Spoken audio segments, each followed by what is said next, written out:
Hey everybody, what's going on? This is Scott Garber. I'm excited to come back today with the Profluence podcast, and we are highlighting one of the movers and shakers that is putting the whole infrastructure underneath the market that we're participating in. We're going to unpack all kinds of cool initiatives that are going on in the development space.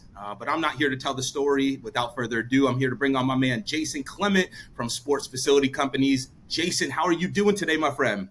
Awesome. Great Thanksgiving week. Happy Thanksgiving. And it's great to spend time with you today, Scott. Likewise, man. You beat me to the punch. A lot to be grateful for here today. And we're not going to waste any time, Jason. I mean, we got a lot to unpack in a short amount of time. So I believe that we're humans first, and then the rest of it is just an expression of business. So let's just jump right in. Who is Jason? Where did you come from? And then we'll sort of dovetail into what are you doing? But All who's right. Jason? Well, I'm from Iowa originally, Marshalltown, Iowa, population 25,000 people. We're in the sports business, participatory sports business, youth amateur. Obviously, some of us adults are still weekend warriors, but that's what we're in. We develop and manage sports complexes across the country. So I'm a product of my upbringing, played all sports growing up. I'm the oldest of four. We got better as we got younger in our family. So as the oldest, that tells you where I was in the pecking order. Just a quick aside, my younger brother, 2 years younger than me, he's still the hitting coach at Ole Miss. So he's in the SEC. They won the national championship a couple years ago. My youngest brother, who's 6 years younger than me, was the third pick in the Major League Baseball draft. Still holds the record for most career high school home runs in the country. And then my sister, who's in between my two brothers, may have been the best athlete. She played college softball as well. So I know a little bit about, different levels of potential in youth and amateur sports because I was just, average, good high school player. But I got just as much out of my sports experience as the rest of my family. So, you know what they say, if you can't play, you coach. If you can't coach, I guess you develop and manage sports complexes. So that's what I do. I love it, man. And a crazy stat, we won't go down the rabbit hole, but I think second children, there's more second children in the NFL than anywhere else in the pecking order. No So, way. yeah, so maybe your brother is falling right in line with that. Super interesting, man. We're going to sort of bob and weave through this conversation, but let's use that to stack on top of the personal. This is a really unique lane to come in to the sports world. We see a lot on the sports tech and the ownership side of the fence. How did you find yourself on the developmental side of these facilities? Yeah. So like I said, average athlete. I had an opportunity to go walk on. I went to Iowa State University. I tell people it's the Harvard of the Skunk River Valley. Yeah, go But Cyclones. also, yeah, exactly right. Clone to the bone, baby. But I actually ended up doing architecture instead. I knew my sporting career was done. I heard Derek Jeter once say the game's going to leave you at one point. It's just a matter of when. Derek's career took him a little bit longer than mine. But anyway, I got into sports architecture and graduated from Iowa State, moved down to Kansas City, which at the time was the mecca for sports architecture. So I did a lot of collegiate stadiums and arenas, and along the way was given a Little League complex that a developer hired our firm to do. I managed it, and I went to the first county commission meeting, presented the site plan, which went fine. He had also hired somebody to consult on the operation at the time who presented after me. And he started talking about, he just opened up his own venue in Detroit.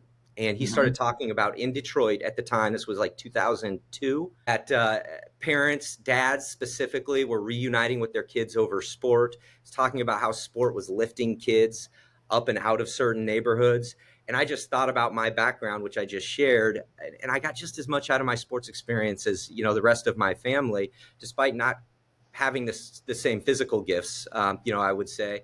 And I fell in love with it right there. It was like a bolt of lightning. And to your point about being grateful, I'm just so appreciative of that path.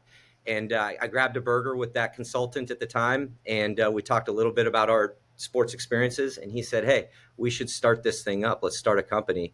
And Sports Facilities Companies was launched at that point in time. And now we're 21 years. A lot has changed over a couple of decades in youth and amateur participatory sports, certainly on the development and management side. But we'll get into all of that. It's been just an awesome journey. We now have 3,500 team members. So we started from 2 up to 3,500, 35 million guest visits in our venues that, we're blessed to operate or be affiliated with around the country. So it's just been a great ride. Wow, man. And I think that hits home, as we look at the current state of sports. We've really sort of tightened the aperture, right? And we're seeing a lot of kids participate single sports all the way through. And as we look at sort of where the future's going, and you guys have a lot of data to back it up, so I'm curious your perspective. But like I imagine with Project Play and some of these initiatives that you guys are rolling out, like it's just about participation, right? But so often kids want to participate, we just don't know where to go. And if we don't know where to go and where to participate, then it usually leads to other activities. So I want to do something here a little different, right? Like we so talk about the journey, and I want to unpack that as we go, but it's convoluted. You guys have a lot of different acronyms, and there's a lot of different moving pieces to try and get this thing, from ground to ribbon cutting. Jason, talk to me about the first time that you guys went and cut the ribbon with your first project. Do you remember that moment, and how has that sort of set the culture for this 20-year run that you guys have been on? Man, that's a great question, and I love the shout out to Project Play and Tom Ferry. I know he's been on the podcast before. I mean, one of the great guys trying to do great work in our space and in our industry.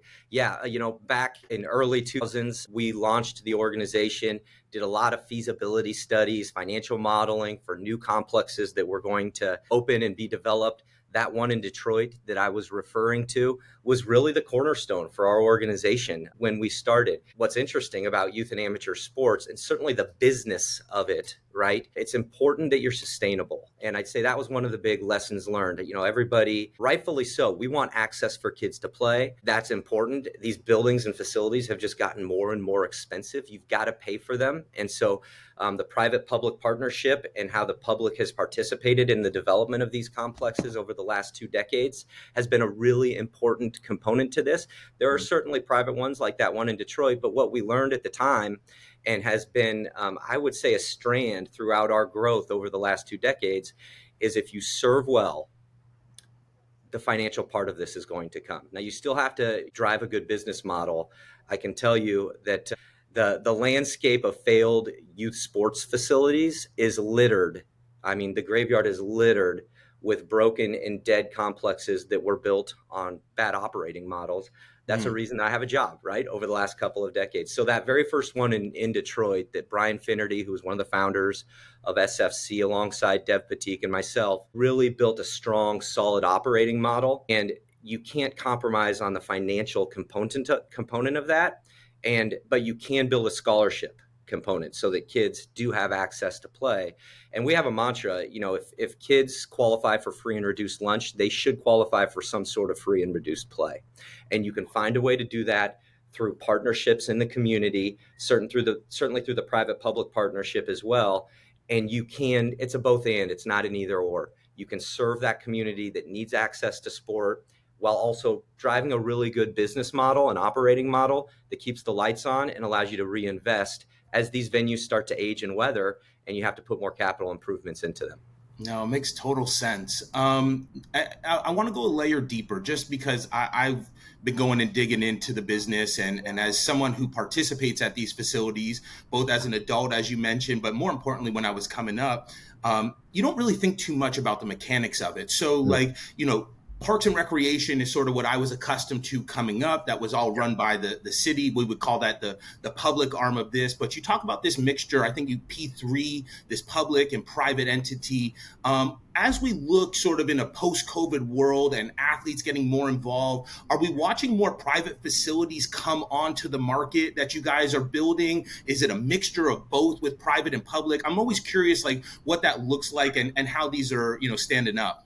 Yeah. So what we're finding, the most successful ones have that partnership with them, where the public entity comes in and is helping develop this in terms of the financial capital component of this, and then outsourcing management so that private groups can come in and drive a really good product and program for the kids and the families. And that includes local programming, league, camp, clinic, those sorts of things. And then what we call sports tourism, which is the tournaments and the events where regional people come in to play. And the reason it works for the public is because the public side of it is because it spurs economic growth, right? When you bring people in from out of town, I mean, we're working with complexes that do $100 million in visitor spending coming into their community through these tournaments and events. Those are real dollars spent in hotels and restaurants and retail. Obviously, that buoys the business and it spurs sales tax and property taxes. And we track all of that. And there's a really massive return on investment for these municipalities that are doing this. Now, without that partnership, and sorry for getting into the weeds here, but I'm taking it down to the 1,000-foot level for you here. Without that partnership, a private venue doesn't get the advantage of the return on investment in tax generation, right? So they have to get it in just the profit and loss, just in how that venue performs. And that means they need to jack the rates up, right? They can't scholarship as many kids.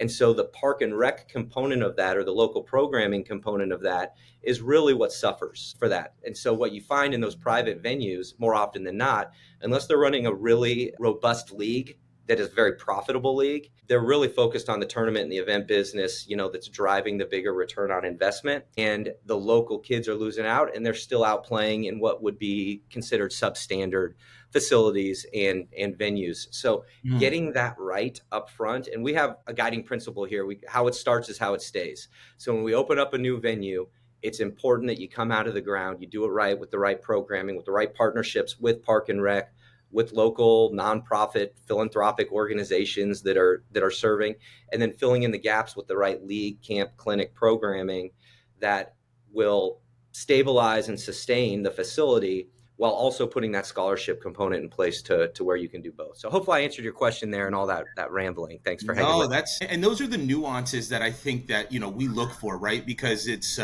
so often we take it for granted. We show up to a field and we expect there to be a hotel right next to it. And then we expect there to be a Topgolf right alongside. And I don't think that people truly understand all the mechanics that go into this. And then I always think, like, when you're participating in it, like now when you have this understanding at 1,000-foot level, makes you appreciate it a little bit more. And as we were talking, perspective's everything as we go through this world. So appreciate you going down in the woods or in the weeds there.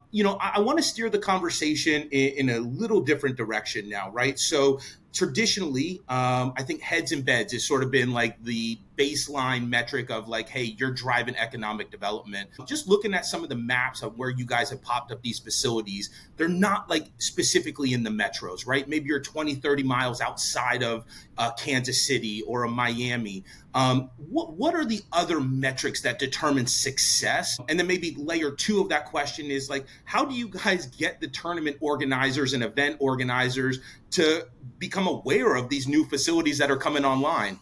Yeah, well, to start with your second question, we just build really good relationships. To your point earlier, everything is about perspective, and our perspective is service.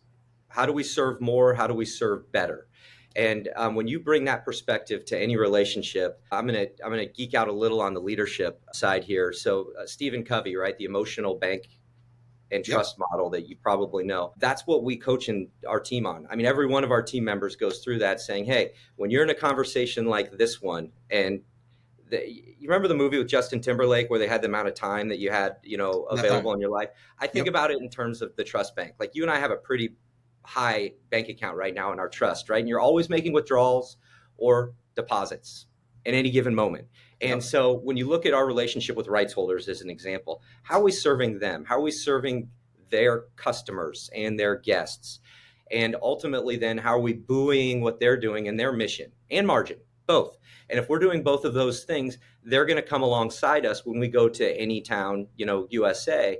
And to your point, we've got some complexes in, a bunch of municipalities that are 15,000, 20,000, 25,000, 30,000 people, some of which Albertville, Alabama did not have one hotel room when they developed their complex. They're now developing their fourth hotel. And they've got some massive retail boxes coming around that I'm not at liberty to share at this point in the conversation. Sure. But it's just spurred this massive economic growth. And it's because when they went to develop the complex and partnered with us, we went to these rights holders and said, hey, this is going to be a world-class facility and complex. We're going to manage it, which means we're going to serve your guests and customers well. And oh, by the way, we've got this relationship in some of these other, blue chip complexes. We're asking you to come alongside with us here. And they said yes. And by the way, it's been a massive benefit to those organizations as well as the community, obviously. So it's always about relationship. It's always about the trust bank. It's always about whether you're putting, deposits in, versus withdrawals. And we all withdraw, right, at different times. I mean, 100%. If my wife were on this podcast, she could probably talk about a withdrawal, that I made just this morning. But we're trying to put the deposits back in as much as possible. And when you do that, things tend to work out pretty well. Super cool, man. And quick little trivia: if anybody can tell me where Albertville, Alabama is, what's the closest big city to Albertville, Alabama? We'll send you a Profluence hat, because that is, as someone who played football in Mobile, Alabama, I don't Love even it. know where that is. So kudos to you on that side, man. That's it's really cool. The work you guys are doing. I want to touch on the operator side of the fence, because I feel like that's where a lot of these, from clubs and municipalities all the way through to what you guys are doing. That's the linchpin, right? It's where it all works or doesn't work. When you guys are developing these facilities, talk to us about, how do you source the right operators? What does the process look like? And then, if you're bringing in folks from outside the community but working at a local municipality, how do you guys create that, sort of homey feel to make sure it all blends into one? Well, to your point, it's all about people, right? We say we win with people. And Yeah. so we've got to get the right people in place. We've got tools, technology, process, all of those things. But we've got to execute. It's not, you're a football player, right? You've got to execute. You could have the best game plan. I mean, shoot, there are a lot of assistant coaches that left Bill Belichick's organization, right? That had the same playbook. They knew the practice, and for whatever reason didn't have success, right, where they went. And it's always about, my dad was a really successful high school coach. He used to say, you know what makes great coaches? Great players. And so it's about execution there. Anyway, finding those people and that personnel, and then developing that personnel. I mentioned we have 3,500 people. So we have a high performance institute in which we're developing those folks and team members. We're on our second generation of that now, and it's just getting better every time. We're getting ready to tee up the third generation. So we're bringing up blue chippers from that perspective. But when we launch in whatever community that we're in, we do a national search for the first, the general manager, which is the top leader. And I have a set, I still do all of our onboarding for our GMs up through our corporate team building, because we do win with people. And I always tell the new team members coming in, and it's not meant to disparage me or anybody else in our organization, the general manager role is the most important role that we have in our organization, because they are on the ground. They are executing the vision from not just us on the corporate and support center side, but also from the client. And then they're disseminating that leadership to their staff and to their team, who are ultimately serving the customers and the guests coming into these venues. So we do a national search. We've got a pretty detailed process, including all the personality profiles that you and I have taken, 3 or 4 interview steps and stages there, questionnaires, and different things. We know what we're looking for. And that national search, typically, I think it's 80% of the time, last that I looked, brings somebody from outside that community in to the community to lead it. Then for all the other positions on the ground, it's the inverse. Typically 80% of the time, those folks come from inside the community as we look for those hires. So it's a pretty good blend and mix of finding the very best person to lead, who really runs the gauntlet to be part of our organization, or they come up from inside our organization and they're ready to move on and do a different leadership role. And then 80% come from within that community, which is really important. They know the community, they know the region, they know the market well, they know how families, what they're working with, and frankly, they have relationships with the families and whatnot. So that's typically how we build our operational and organizational infrastructure in terms of people. No, it's cool, man. And it's, we'll go back to the sporting analogy, because that's the world that we come from. But man, I mean, it operates just like any other normal sports team, and you're rolling out franchises underneath you and developing the coaching tree. And it's really neat to hear it through that lens. And I think there's a lot of nuggets that we can all take away, whether we're developing facilities, technology properties, whatever it is, just, basic leadership and development there. So appreciate you sharing on that front. Hey, Scott, just to interrupt you, forgive me for that, but we also do a leadership summit every year, one leadership summit every year, and then we do a GM summit. So they're 6 months apart. And our leadership summit's coming up first week of December here. So we do it as celebrating also, the year end and all the accomplishments. And it's one of my favorite days of the year. Well, it's a 3-day summit, but the one day in which we do an awards for, highest performing venues, and the venues and the leaders that reflect our values. Our values are accountability, collaboration, excellence, service, and what venue teams and what individuals encapsulate those values. And I got to tell you, when we launched this, probably, I think it's 7 years ago now, I was excited about it and I knew it would be impactful. But those awards are meaningful. They're meaningful for the team members, and they're meaningful, I'd say, for me, because we have an extraordinary team. And when they come together to share best practices, to learn from one another, to be vulnerable, again, getting on the leadership mantra here, I think it's Patrick Lencioni, the 5 dysfunctions of a team.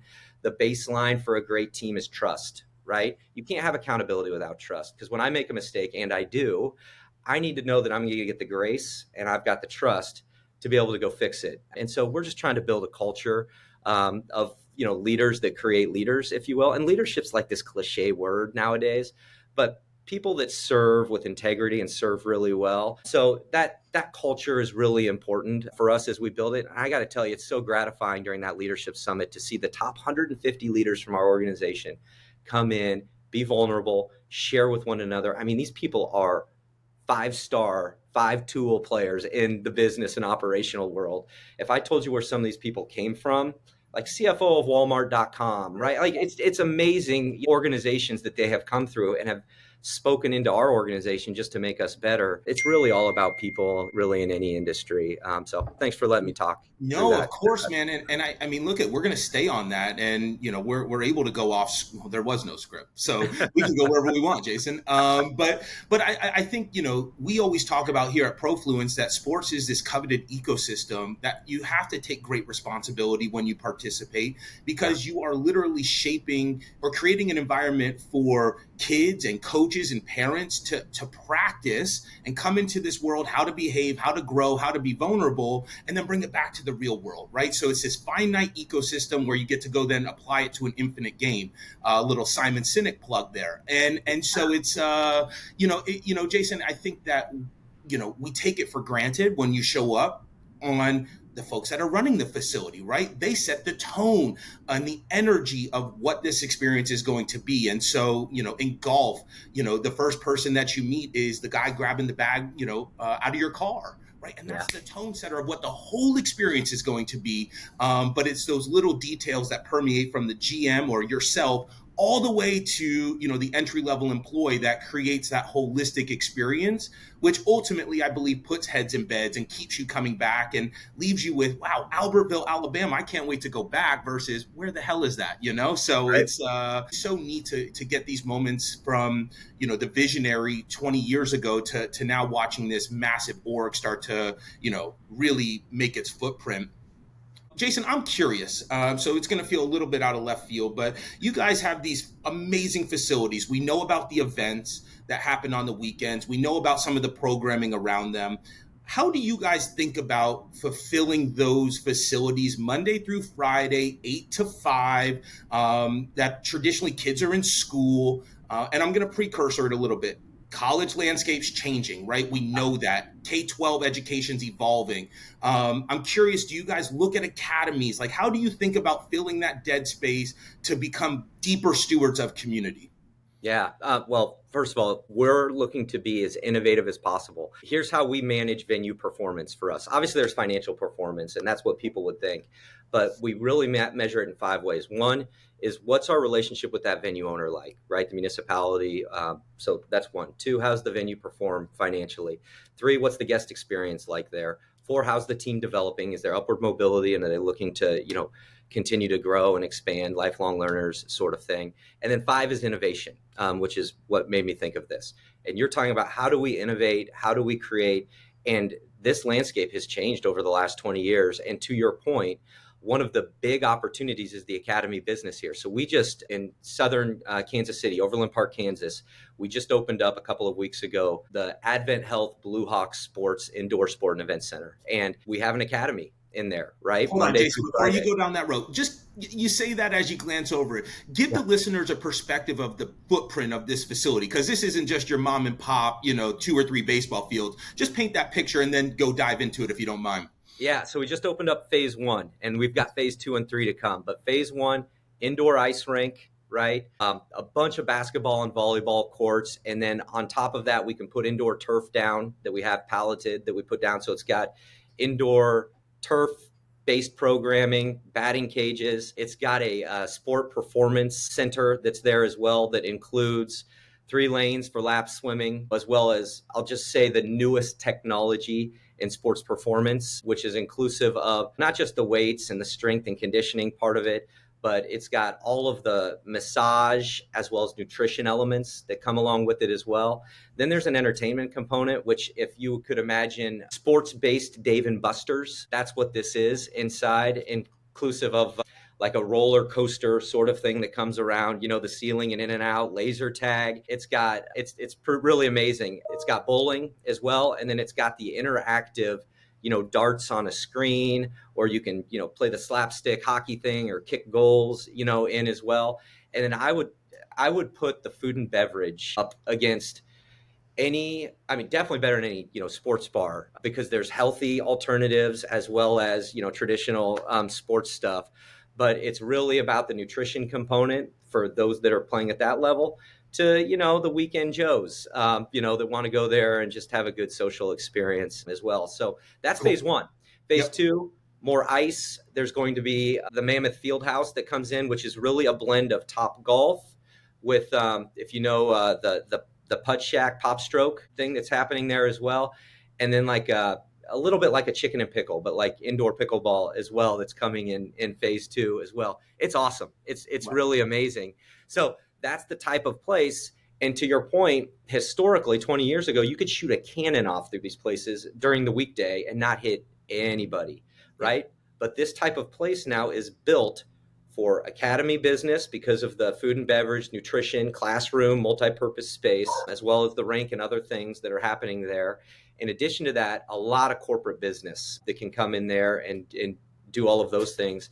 And then the social parties, right, that can happen, relative to birthday parties. We do bar mitzvahs, bar mitzvahs, all of those sorts of things. And that's the type of activity. When I say serve more and serve better, that's it. We want to serve more in the different capacity we can, because we believe in the impact that we make in people's lives. And it doesn't have to be traditional sports, non-traditional sports, non-sports stuff, and serve better, right? And this is the type of, I'd say, canvas that's been built that you can pretty much do everything on. And it's sweet. It's really sweet. I mean, for you and I know you launched a football program at South Alabama, so for you and I, as, growing up, athletes playing multiple sports, this is the type of place where you can still do that, right? Seasonally, you may have a prime sport as you get to 12, 13, 14, and 15, but because you're in one space, you can come and you can study, you can do your homework, you can work out, you can get the nutrition, you can do everything that you need to, and still specialize if you want, or play multiple sports, which I'm a big advocate of, and I'll stay off my high horse on this. But,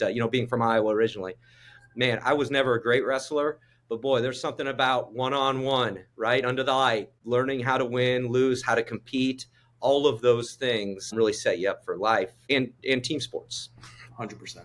100%. No, I mean, look, we talk so much about layer 1 solutions, and you guys are providing the infrastructure, which allows all of this to happen. I know as we butt up to time, I want to be able to touch on this, so I'm just going to dive right in. But, I think the physical infrastructure is just one piece of the puzzle, right? And then when you get into the depths of, this multi-billion-dollar industry of youth sports on the technology side, there's a lot of gaps that sit between NGOs and technology providers and scheduling and registration. So I'm curious, with all the folks that come through your guys' facility, how do you guys leverage technology to create a cohesive ecosystem so they all speak together?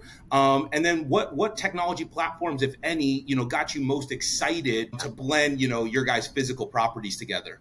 Well, look, you're absolutely right. Our brand is the sports facilities companies. Pretty literal brand, right? But facilities aren't the vision, right? As beautiful as Blue Hawk is and Albertville and all these places that we are, again, blessed to work out of, the facilities aren't the vision. They are meant to facilitate something. The vision is the outcome in people's lives, the development of character, the opportunity to just provide. Look, we're built to be in community. So this is a place for people to come together and build lifelong relationships and get the most out of their potential, to go do what they're built to do, right? And the impact they're meant to make, over their lifetime. So one of the big components of this is, how do you manage all of that from a technology standpoint? And Scott, to your point, we've worked with a lot of different technology providers here. And I would offer this. if you don't think you're a tech company, I mean, we're a facilities, brick and mortar operations company, but if we don't think we're a tech company, then we're missing it, right? Everybody is a tech company. If you're not thinking about it in those terms, you're missing it, and you're not hitting your potential, right, in terms of what you can be. So we've partnered with different tech management, software management companies to customize the platform that we have built and that we are continuing to build and add on to. I mean, this is one of those altruistic visions where there is no finish line, right? The next venue that you do is the next best thing, and the next one will, be better than that, and then you want to learn and integrate behind. So to your point, what we're trying to put together right now is an experience for a guest where they can sign up, they can register for whatever they need to there. Obviously, they're communicated with then, whether it's a local elite camp clinic or it's a tournament or an event. Here are the things that you need when you show up. And by the way, if you want to pre-order your food, book your hotel room, if you're looking for excursions like a concierge service out in the community, here are the places you can go, and you can start to book things in that way. We're trying to make it as easy as possible. Serve more, serve better, right? In that way. And then that software system then works as a CRM, and you can track all the way through what the interests are of that individual, not for it to be Big Brother, although some of that exists with our phones these days, but really so we can just serve you well, right? I mean, you can opt out of whatever you want to opt out. That's no problem. But if we can serve well and provide you the best of the experiences and share with you what some opportunities are, you can opt into that then. All the way through finishing the experience and following up, with surveys so that we can learn how to get better. If anybody thinks they've arrived, right, and they're not looking for good constructive feedback, then again, missing the boat. And that's something when, again, relationships are built in trust, you can take that feedback, you can get better. And then once someone's, listened to, they're going to be a lifelong relationship in that way. So we look at it, and we've one of my co-founders, Dev Patik, coined the target model. And so we're looking for technology to link together marketing systems. And then once someone engages with our storefront, which is our marketing system, they check out our brand. So how does the technology represent our brand? Once they're okay with the brand, then they look at our products, right? What's the product appeal look like? And all that technology needs to work really clearly. Once they engage in the product appeal, then they engage in a sales process, which could just be online. It doesn't have to be, human interaction. Oftentimes it is. But what does that look like, in terms of the sales process? Once they engage in the sales process and they sign up, now it's quality of service, right? So once they engage in a great quality of service, now we're looking at our ideal customer relationship, which could be everything from, just participating in a league to wearing our branded gear to school, right? To also doing dinner, and buying, food and retail and signing up for multiple sports, and mom and dad engaging in whatever programming we can serve them well with when, they're there. And so each one of our venues, we measure and we define what's that ideal customer relationship look like, not so that it's a money grab, but so that we can really serve them well. Because when you hit that out of the park, that's the bullseye. And then they're signing back up. And everybody knows this is business 101, and I'm just an architect. That's my background, right? But business 101 is when you serve somebody well, that's the least expensive guest and customer to get to come back and sign up again. And so really that's how we build the business inside each of these venues. And the technology should be the piece that links all of that together. 100%, man. I think as we move into this future state of the society, it's this digital relationship that we have with physical communities and digital properties, and make sure that there's cohesion there. Jason, what an unbelievable conversation. I feel like I could sit here and talk to you for hours. One last question, and then we're going to wrap it up and let you get back to your day. Jason, we're going to turn the corner into 2025. What has you and the team most excited as we look out on the horizon to next year? Look, sports is just exploding. And thanks for the time, Scott, as well. Looking forward to doing this in person. Yeah, next for sure. time. We found out we don't live that far away from each other. So I'm looking forward Neighbors. to that. That's right. That's right. So sports is just exploding right now. And what's got us fired up, but also, feeling a burden, right? There's a difference between having a responsibility to being passionate about something to really being burdened by it.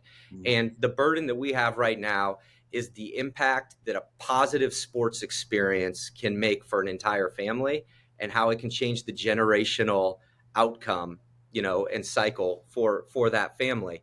And I'm not talking socioeconomic differences or any of that. Anybody, a healthy lifestyle and healthy habits are really important.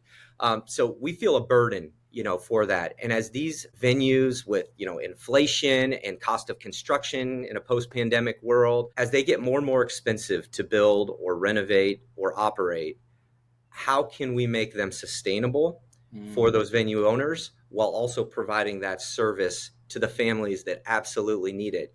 And look, we've been blessed to balance that fairly well up until this point, but it's just going to continue to become more and more important.